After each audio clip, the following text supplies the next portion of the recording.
9월 3일 화요일 매일 성경 묵상을 시작합니다. 오늘 함께 나눌 말씀은 열왕기하 1장 13절에서 18절입니다. 열왕기하 1장 13절에서 18절의 말씀을 제가 봉독합니다. 왕이 세 번째 50부장과 그의 군사 50명을 보낸지라. 셋째 50부장이 올라가서 엘리야 앞에 이르러 그의 무릎을 꿇어 엎드려 간구하여 이르되 하나님의 사람이여 원하건대 나의 생명과 당신의 종인 이 50명의 생명을 당신은 귀히 보소서. 불이 하늘에서 내려와 전번의 50부장 둘과 그의 군사 50명을 살랐거니와 나의 생명을 당신은 귀히 보소서 하매 여호와의 사자가 엘리야에게 이르되 너는 그를 두려워하지 말고 함께 내려가라 하신지라. 엘리야가 곧 일어나 그와 함께 내려와 왕에게 이르러 말하되 여호와의 말씀이 네가 사자를 보내 에그론의 신 바알 세부백에 물으려 하니 이스라엘에 그의 말을 물을 만한 하나님이 안 계심이냐.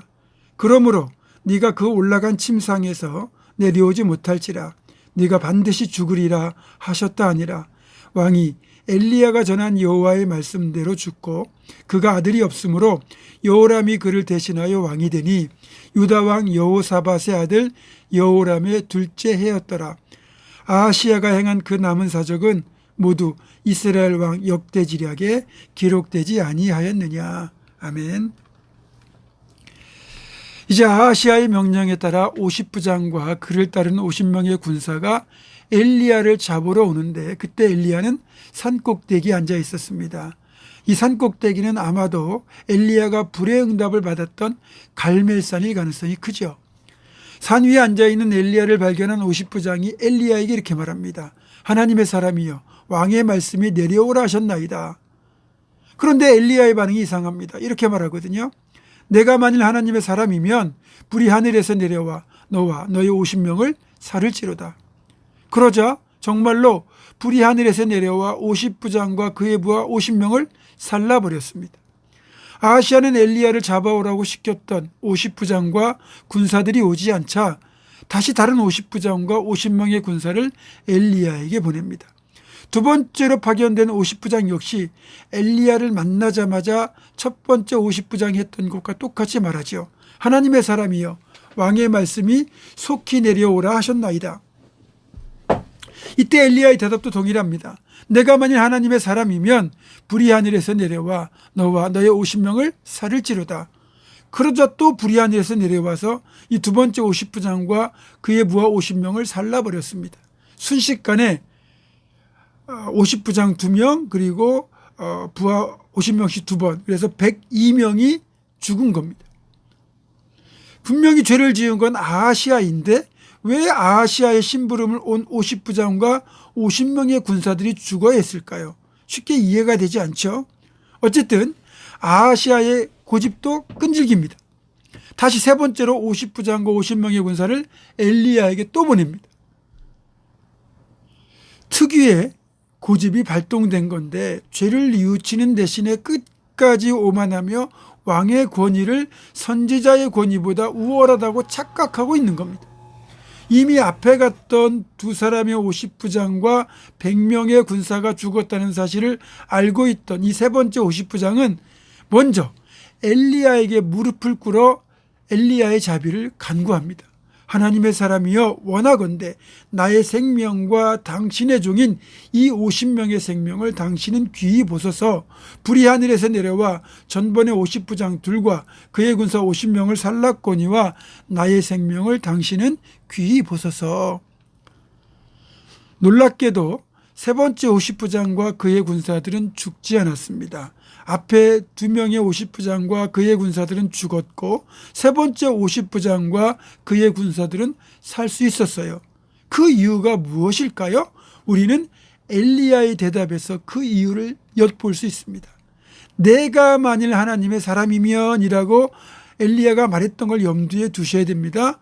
앞에 2명의 50부장은 엘리야를 향하여 하나님의 사람이여 라고 불렀지만 실제 그들이 엘리야를 대하는 태도는 네가 자칭 하나님의 사람이라고 떠들고 다니는 작자냐 이런 거였습니다. 하나님의 사람을 우습게 대하는 건 그를 세우신 하나님을 우습게 보는 것과 똑같습니다. 앞에 두 명의 50부장은 눈에 보이지 않는 하나님보다 눈에 보이는 세상의 왕을 더 두려워했습니다. 비록 왕의 명령이라고 할지라도 세상의 왕과는 비교할 수 없는 지극히 높으신 하나님의 사람을 비웃고 깔보는 것이 어떤 결과를 가져오겠습니까? 엘리야를 멸시하는 것은 그를 세우고 보내신 하나님을 멸시하는 것과 똑같습니다. 엘리야라고 왜 생명이 귀한 걸 알지 못하겠습니까? 왜 생명을 귀하게 여기지 않겠습니까? 그러나 엘리야는 자신을 무시하는 것에 대한 분노가 아니라 하나님이 무시당하는 것에 대하여 분노한 겁니다. 그래서 우리가 언뜻 보기에는 납득하기 힘든 상황이 벌어질 때 그래서 내면을 잘 들여다 보아야 합니다. 그렇게 보면 하나님의 가혹한 처벌 이전에 아하시야가 하나님을 멸시했던 것이고 50부장들 역시 아하시야와 똑같이 하나님을 멸시하고 있었던 겁니다. 결국 이들의 엄중한 죄악은 자신들의 멸망을 초래하였고 하나님은 그들을 불사르심으로 하나님이 결코 멸시받을 대상이 아님을 보여주신 겁니다. 앞에서도 언급했지만 하나님은 어떤 경우에도 경홀히 여김을 받으실 분이 아닙니다. 절대로 멸시받으실 분이 아니십니다. 특별히 우리가 개인적으로 만날 때는 몰라도 공적인 예배를 통하여 목회자를 대할 때는 하나님이 세우신 사역자로서 대하여야 합니다. 그래야만 설교단에서 외쳐지는 말씀이 사람의 말이 아닌 하나님의 말씀으로 들려집니다. 그것이 하나님을 존중하는 것이요 내 생명을 지키는 일도 됩니다. 사랑하는 성도 여러분, 어떤 경우에라도 하나님의 말씀을 존중하는 자가 하나님을 존중하는 자여 자신의 생명을 지킬 수 있음을 반드시 기억하고 그렇게 살아가는 들을 귀 있는 복된 인생이 다 되기를 주님의 이름으로 축원합니다. 아멘. 기도하겠습니다.